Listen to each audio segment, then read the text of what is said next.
नमस्कार। ESPN 9 news आप देख रही हैं। आपके साथ मैं हूं अक्षय अग्रवाल। ये किस्सा है 1988 का। तब छत्तीसगढ़ अविभाजित मध्य प्रदेश का हिस्सा हुआ करता था और तत्कालीन मुख्यमंत्री अर्जुन राम सिंह रायपुर के दौरे पर थे। तब 320 सीटों वाली विधानसभा में 250 सीटें कांग्रेस पार्टी के पास थी और भारतीय जनता पार्टी के पास महज 58 सीटें थी। मुख्यमंत्री अर्जुन सिंह का काफिला जब शहर के मालवीय रोड से गुजर रहा था, उसी समय एक दुकान की सीढ़ियों पर बैठे नौजवानों में से एक ने काला कपड़ा निकाला और मुख्यमंत्री की तरफ उछाल दिया। कांग्रेस पार्टी के एक पुराने नेता कहते हैं कि पुलिस ने विरोध करने वालों पर लाठीचार्ज कर दिया और उन्हें हिरासत में लेकर जेल भेज दिया गया। मुझे लगता है कि वो लाठीचार्ज कांग्रेस को भारी पड़ गई। मुख्यमंत्री अर्जुन सिंह की ओर काला कपड़ा फेंकने और लाठीचार्ज में घायल होने वाले उस युवक का नाम था ब्रजमोहन अग्रवाल। इस घटना के 2 साल बाद 31 साल के ब्रजमोहन अग्रवाल को भारतीय जनता पार्टी ने रायपुर शहर से अपना उम्मीदवार बनाया और अपने पहले ही चुनाव में उन्होंने कांग्रेस के 10 सालों से विधायक रहे स्वरूप चंद्र जैन को हराकर अपनी चुनावी राजनीति की शुरुआत की। तब से यानी पिछले 33 सालों से ब्रजमोहन अग्रवाल लगातार रायपुर के विधायक बने हुए हैं। वर्तमान में वो रायपुर दक्षिण से विधायक और राज्य सरकार में मंत्री हैं। अब तक 8 बार के विधायक और 5 बार के मंत्री रहे ब्रजमोहन अग्रवाल को भारतीय जनता पार्टी ने ताजा चुनावों में रायपुर लोकसभा सीट से अपना उम्मीदवार बनाया है। उनके खिलाफ कांग्रेस पार्टी ने पूर्व विधायक विकास उपाध्याय को मैदान में उतारा है। कांग्रेस की भूपेश बघेल सरकार में रायपुर पश्चिम से विधायक और संसदीय सचिव रह चुके विकास उपाध्याय को पिछले साल हुए विधानसभा चुनावों में हार का सामना करना पड़ा था। 49 साल की विकास उपाध्याय कांग्रेस पार्टी के राष्ट्रीय सचिव तो हैं ही, साथ ही युवाओं के बीच उनकी अच्छी खासी पैठ मानी जाती है। सामाजिक और धार्मिक आयोजनों में उनकी सक्रियता हमेशा चर्चा का विषय रहती है। विकास उपाध्याय लोकसभा चुनावी मैदान में खूब पसीना बहा रही हैं। विधानसभा चुनाव में ब्रजमोहन अग्रवाल के खिलाफ हर बार नया प्रत्याशी खड़ा करने वाली कांग्रेस पार्टी के कई नेता मानते हैं कि लोकसभा चुनाव में पहली बार उतर रहे ब्रजमोहन अग्रवाल के खिलाफ कांग्रेस के पास विकास उपाध्याय से बेहतर कोई भी विकल्प नहीं हो सकता था। हालांकि कांग्रेस का ही एक धड़ा मानकर चल रहा है कि ब्रजमोहन अग्रवाल के चुनाव प्रबंधन को तोड़ना बहुत आसान नहीं होने वाला है। ये दिलचस्प है कि चुनावी मैदान के अजय योद्धा कहे जाने वाले ब्रजमोहन अग्रवाल के समर्थक तो जी जान से चुनाव प्रचार में लगातार ही जुटे हुए हैं, लेकिन अगर आप उन्हें कुरेद का पूछेंगे तो वे बिल्कुल भी नहीं चाहते कि ब्रजमोहन अग्रवाल केंद्र की राजनीति में जाए। वरिष्ठ पत्रकार दिवाकर मुक्तिबोध कहते हैं कि ये तो बहुत साफ है कि बीजेपी उन्हें छत्तीसगढ़ की राजनीति से बाहर करके राष्ट्रीय राजनीति में लाना चाहती है। ऐसी कोशिशें पहले भी हुई हैं, लेकिन अब जाकर वो केंद्र की राजनीति के मैदान में उतरे हैं। 1990 में रायपुर शहर से ब्रजमोहन अग्रवाल ने जीत दर्ज की और पहली बार में उन्हें मध्य प्रदेश सरकार में राज्य मंत्री बनाया गया।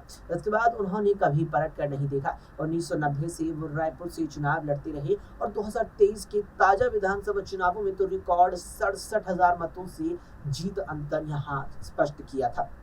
ब्रजमोहन अग्रवाल की व्यवहार कुशलता और राजनीति के तौर पर तरीकों ने पिछले 4 दशकों से उनकी छवि यारों का यार जैसी बनाकर रखी है। माना जाता है कि हर राजनीतिक पार्टी में उनके काफी करीबी लोग रहते हैं, लेकिन इतनी लोकप्रियता के बाद भी वे महज मंत्री क्यों बने रहे। बीजेपी के एक वरिष्ठ नेता ने एक न्यूज संस्थान से बातचीत करते हुए कहा कि पूर्व मुख्यमंत्री रमन सिंह के कार्यकाल में उन्होंने कई दफा मुख्यमंत्री बनने की कोशिश की। साथ ही मंत्री विधायकों के साथ रायपुर से लेकर दिल्ली तक की दौड़ लगाई, लेकिन बात नहीं बन पाई। उल्टा रमन सिंह के खिलाफ बगावत की बात रायपुर से लेकर दिल्ली तक फैल गई। यही कारण है कि तब के मुख्यमंत्री रमन सिंह के साथ भी उनके रिश्ते खटास भरे रहे। संकट ये है कि ब्रजमोहन अग्रवाल को इग्नोर भी नहीं किया जा सकता, इसीलिए वे मंत्री बने रहे। अन्य कोई और होता तो अब तक उसे हाशिए पर डाल दिया गया होता। ब्रजमोहन अग्रवाल भी बड़ी बेबाकी से ये स्वीकार करते रहे हैं कि रमन सिंह के साथ उनके मतभेद रहे हैं, लेकिन वे ये भी कहना नहीं भूलते कि उनसे कभी भी मनभेद नहीं रहे, केवल मतभेद रहे हैं। हालांकि दिवाकर मुक्तिबोध ब्रजमोहन अग्रवाल के पीछे रह जाने के लिए एकात्म परिसर कांड को भी जिम्मेदार मानते हैं। आखिर क्या थी ये घटना, बताते चले। दरअसल साल 2000 की बात है। छत्तीसगढ़ को अलग राज्य बनाने के 1.5 महीने भी यहाँ वक्त नहीं बीता था। राज्य में कांग्रेस पार्टी की अजीत जोगी मुख्यमंत्री थी, यानी कांग्रेस की सरकार हुआ करती थी।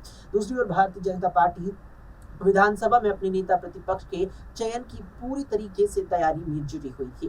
13 दिसंबर को रायपुर के रजबंधा तालाब के एक हिस्से पर बनी भारतीय जनता पार्टी के कार्यालय एकात्म परिसर में भारी गहमागहमी थी।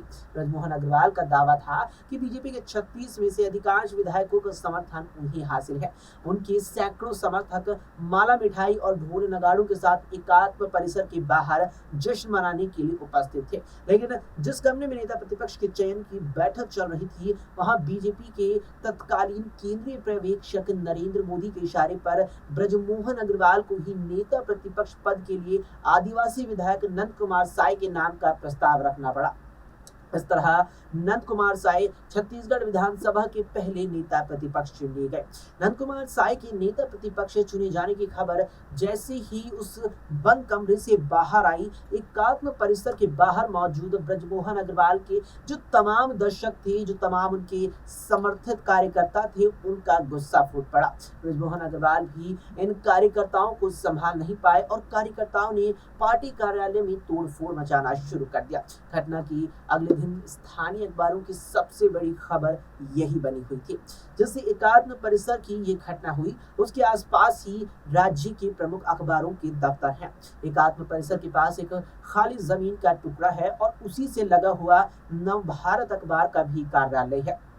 उसी साल की 14 दिसंबर को दैनिक नवभारत ने इसे अपने सबसे प्रमुख खबर तो बनाया ही, साथ ही साथ यानी जिस तरीके से अपने अखबार के सबसे पहले पन्ने पर दैनिक नवभारत ने इस खबर को छापकर इसे प्रमुखता दी, साथ ही अंदर के पन्नों पर भी कई खबरें छपी हुई थी। अखबार ने लिखा कि बीजेपी कार्यालय की खिड़की, दरवाजे के शीशे, टेबल, कुर्सियां, फोन, बिजली के बल्ब, ट्यूबलाइट भी तोड़ दिए गए थे।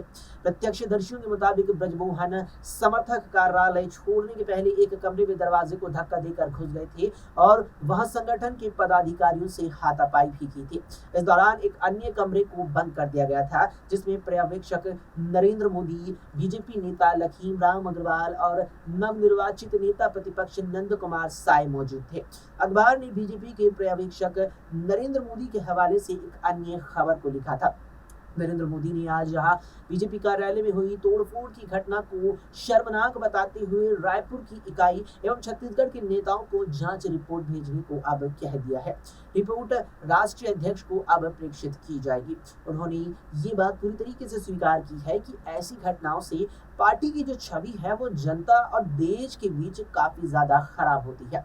नवभारत के संपादक राजेश जोशी उस दिन की घटना को याद करते हुए बताते हैं कि बैठक के बाद ब्रजमोहन अग्रवाल बीजेपी दफ्तर से निकल ही रहे थे कि शाम के चयन से विपरीत उनके समर्थकों ने उपद्रव करना शुरू कर दिया। वो बताते हैं कि बीजेपी कार्यालय की ऊपरी मंजिल पर बवाल मचता देख खुद ब्रजमोहन वापस बीजेपी दफ्तर लौटे और कई लोगों को वहां से खदेड़ा, लेकिन उनके बीजेपी के दफ्तर से निकलते ही फिर उपद्रव शुरू हो गया। टाइम्स ऑफ इंडिया ने Raipur BJP MLAs man on the rampage शीर्षक ने इस घटना पर लिखा। साय और अन्य को गंदी गंदी गालियां दी गई। पार्टी के केंद्रीय पर्यवेक्षक नरेंद्र मोदी के साथ धक्का मुक्की की गई, जबकि विधायक अपनी जान बचाने के लिए इधर से उधर भागते रहे। इस घटना के 48 घंटों के भीतर पार्टी के राष्ट्रीय अध्यक्ष बंगारू लक्ष्मण के निर्देश पर विधायक ब्रजमोहन अग्रवाल और पूर्व मंत्री प्रेम प्रकाश पांडे समेत 8 बीजेपी नेताओं को पार्टी से निलंबित भी कर दिया गया था। साथ ही इन नेताओं को पार्टी से निष्कासित करने के लिए कारण बताओ नोटिस जारी भी कर दिया गया था। दिवाकर मुक्तिबोध का इस पूरी घटना जो उस दिन घटी थी, उसको लेकर मानना है कि एकात्म परिसर में जो वो घटना घटित हुई थी, उससे ब्रजमोहन अग्रवाल को काफी ज्यादा नुकसान हुआ। वो कहते हैं कि रमन सिंह ने अपनी मुख्य मंत्रित्व काल में उन्हें पूरी तरह से हाशिए पर रखा। हालांकि वो अभी भी विष्णुदेव साय की सरकार के ट्रबल शूटर और सबसे अनुभवी नेता हैं। दिवाकर कहते हैं कि उस वक्त नरेंद्र मोदी के साथ जो हुआ उसका कोई भी चश्मदीद तो नहीं है। अलबत्ता ये जरूर कहा जाता है कि अग्रवाल समर्थक भीड़ से बचने के लिए उन्हें छिपना जरूर पड़ा था। इस घटना को उन्होंने उस वक्त बहुत ही गंभीरता से भी लिया था। फिलहाल के लिए इतना ही। देश और दुनिया की तमाम खबरों के लिए देखते रहें SPN9।